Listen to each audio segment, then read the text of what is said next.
To create a server folder in Discord, you must drag and drop a server on top of another server. This will create a server folder. You can create multiple server folders, and you can add more servers to a folder by dragging the specific server to the folder. If you right click on the folder and click on folder settings, you will get a settings page for the folder. You can change the folder name. Also, you can change the folder color to Discord's given colors or hex value colors.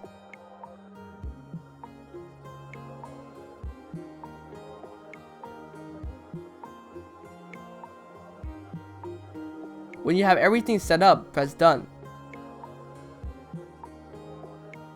The color you have set will show up as the background color for the folder. The folder name will come up when you hover over the folder.